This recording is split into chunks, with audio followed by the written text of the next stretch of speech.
Hey guys, this is Steve from Pyrus Intelligence, and I want to thank you for coming to my channel. Today we're going to be talking about how to build the structure of a wood deck for beginners.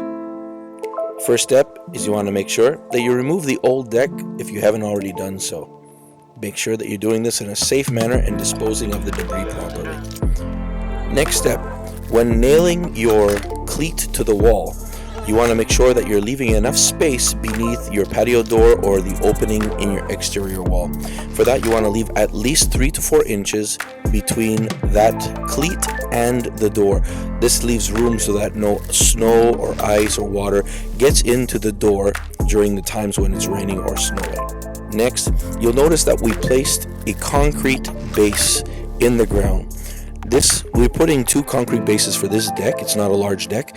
These concrete bases have a square in the middle designed to carry a post that is 4 inches by 4 inches square.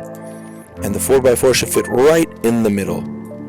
Next step is when you want to measure the height of that 4x4 that goes into the cement block, is you would put a joist across from the top of your cleat, covering the cement block and making it level. Next thing you want to do is measure from the bottom of that joist down inside the concrete base that you have on the ground, and that will give you the height of your 4x4. Now from that, you want to minus the height of your joist. In my case, it's 10 inches. And then you also want to remove 1/4 inch for every foot length of joist. That gives a nice slope for water. Here you're going to notice I have an upside down V on a piece of wood. This is my floor joist. The reason why I have it upside down on my floor joist is because each piece of dimensional lumber has a natural bend to it, a concave side and a convex side. The concave side is the side we want pointing up, so that way when weight is put on top of it, the weight can be transferred through the floor joist, causing it to bend down into its natural place. Over time, the wood itself will bend and come to be perfectly straight. Here I have a floor joist that is just a little bit higher than my header at the end of the deck. I'm going to take a screw and I will screw it down inside the header, leaving about 1/4 of an inch sticking out. Next, I will take my hammer and I will stick the ears of the hammer through the screw, and I will push the head of my hammer down on top of the floor joist, causing it to bend down to become even with the header. Then all I need to do is screw it into place.